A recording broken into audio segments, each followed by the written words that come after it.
그리스로 휴가를 떠난 마리아나와 남편은 생명의 여신 데메테르와 죽음의 여신 페르세포네의 신전 앞에서 영원한 사랑을 기도했다. 그러나 행복도 잠시. 다음 날 아침 마리아나는 남편의 운동화가 바닷가에 가지런히 놓여있는 것을 발견했다. 그리고 사흘 뒤 남편의 시체가 해변으로 밀려왔다. 남편이 죽은 뒤 마리아나는 충격에 빠졌다. 집에 있었더라면 그는 아직 살아있을 것이다. 그녀는 자신을 비난했고 매일 끔찍한 하루를 보냈다. 1년 후 남편의 유품을 정리하려던 마리아나는 해변에서 발견한 남편의 신발을 끌어안고 울고 있었다. 그때 갑자기 전화가 울렸다. 전화를 건 사람은 조카 조이였다. 언니가 세상을 떠난 후 마리아나가 자식처럼 키웠는데 올해 대학에 입학해 기숙사에서 생활하고 있었다. 이모? 조이의 목소리가 심상치 않았다. 조이, 괜찮은 거니? 무슨 일이야? 조이는 당장 TV 뉴스를 확인해보라고 했다. TV를 켜자 기자가 속보를 전하고 있었다. 조이의 대학교 근처에서 20대 여성이 살해된 소식이었다. 현장에서 경찰이 시체를 한 구 발견해 조사 중입니다. 희생자는 20대 초반의 젊은 여성으로 보이며 제 친구 타라가 죽은 것 같아요. 어젯밤에 타라가 좀 이상했어요. 말도 안 되는 얘기를 하더니. 말도 안 되는 얘기라니 무슨 뜻이야? 마리아나는 떨리는 목소리를 숨기려 애썼다. 잠시 침묵이 흐르더니 조이가 속삭이듯 대답했다. 지금은 말할 수 없어요. 여기로 와줄 거죠? 조이, 걱정하지 마. 내가 당장 갈게. 희생자가 조이였을 수도 있다고 생각하자 끔찍했다. 마리아나는 조이를 걱정하며 당장 급행열차에 올랐다. 마리아나가 조이의 기숙사에 도착했을 때 경찰이 조사 중이었다. 마리아나를 본 조이는 눈물을 터뜨리며 말했다. 내 잘못이에요. 내가 미리 경찰에 알렸더라면. 조이는 타라가 한 교수와 잠자리를 가진 후 다퉜고 교수를 신고해 해고당하게 만들겠다고 하자 그 교수가 타라를 죽이겠다고 협박을 했다고 말했다. 마리아나와 조이는 이 사실을 경찰에게 알렸지만 경찰은 그 말을 믿지 않았다. 포스카 교수는 타라가 사망한 시각 수업 중이었습니다. 학생들도 모두 교수의 진술을 확인해 주었습니다. 경찰 조사를 마치고 걸어가는 길이었다. 한 남자가 길을 막았다. 포스카 교수였다. 잘 들어, 조이. 내가 타라에게 이성적으로는 진급하기 힘들다고 했더니 타라가 날 협박했어. 타라가 내게 한 말은 사실이 아니야. 그가 거짓말을 하는 것 같진 않았지만 석연치 않은 부분이 있었다. 마리아나는 며칠 더 머물며 함께 범인을 찾기로 했다. 마리아나는 타라의 방을 찾아갔다. 타라의 방벽에 사진 몇 장과 엽서가 붙어 있었고 엽서에는 고대 그리스어로 쓴 인용문이 적혀 있었다. 고귀한 처녀를 데메테르의 딸 페르세포네에게 희생해야만 한다. 마리아나는 심장이 빠르게 뛰는 걸 느꼈다. 남편을 죽음으로 이끈 페르세포네 사원이 떠올랐다. 이건 우연이겠지?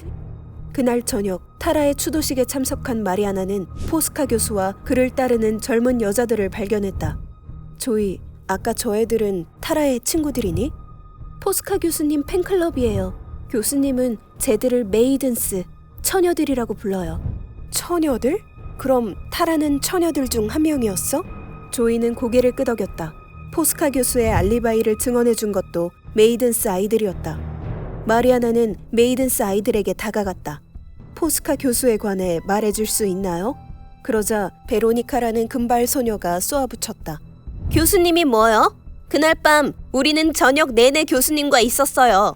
포스카 교수가 내내 여러분과 함께 있었다는 거죠? 그런데 마리아나의 질문에 학생들이 상반된 대답을 했다. 그래요. 아니요. 그러니까 담배를 피우러 잠깐 나가셨죠. 베로니카가 당황한 듯 얼버무리고는 사라져버렸다. 다음 날 조이에게서 전화가 왔다. 이모, 또 일이 벌어졌어요.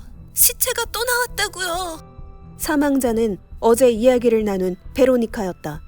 마리아나는 베로니카가 마지막으로 목격된 극장으로 향했다. 분장실에는 여전히 베로니카의 흔적이 남아있었다. 그곳에도 고대 그리스어로 적힌 엽서가 있었다. 처녀를 보라. 머리에는 화관을 쓰고 몸에는 성수를 뿌렸다. 입에 담을 수 없는 여신을 위한 희생물의 제단으로 걸어가니 그녀의 아름다운 목이 잘리면 제단에서 피가 흐를 것이다. 마리아나는 포스카 교수를 찾아갔다. 당신의 학생들이 둘이나 죽었어요. 저도 안타깝게 생각합니다. 하지만 저는 오늘 아침 개인 교습을 하고 있었습니다. 내 말을 믿지 못하겠으면 학생에게 확인해 보시죠. 마리아나는 답답하기만 했다. 그때 테이블에 놓인 책들 중에 빨간색 책갈피가 꽂힌 책이 눈에 들어왔다. 마리아나는 포스카 교수가 커피를 가지러 간 사이 서둘러 책갈피가 꽂힌 곳을 펼쳤다. 거기엔 베로니카가 받은 엽서와 같은 내용이 적혀 있었다. 에우리피데스는 제가 가장 좋아하는 작가입니다. 그는 진실을 말하는 유일한 비극 작가죠.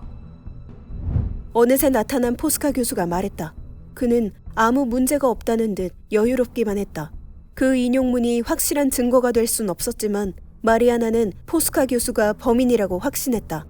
아이들은 왜 교수의 잘못을 덮어주는 것일까?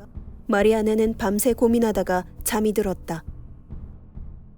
마리아나는 문 두드리는 소리에 놀라 잠에서 깼다. 침실 담당이 방 청소를 하기 위해 문 앞에 서 있었다. 11시가 넘었어요. 참, 이게 문 아래에 끼워져 있더군요. 그녀가 건넨 것은 엽서였다. 엽서 뒷면엔 그리스어 인용문이 적혀 있었다. 신들은 내게 죽음을 내릴 것이니 이제 곧 너의 목은 칼을 맞고 피가 솟구쳐 흐를 것이다. 침실 담당은 청소를 시작하며 말을 이어나갔다. 요즘 학교에 흉흉한 일들이 많이 일어나잖아요. 그런데 오늘 더 끔찍한 소식을 들었어요. 네? 무슨 일이에요? 오늘 아침에 또 다른 여학생의 시체가 나왔어요. 강가에서. 마리아나는 목소리가 나오지 않았다. 조이는 어디 있죠? 그리스 신화와 비극, 연쇄살인이 교묘하게 결합된 심리학 스릴러, 메이든스. 이 콘텐츠가 도움이 되었다면 구독과 좋아요를 눌러주세요.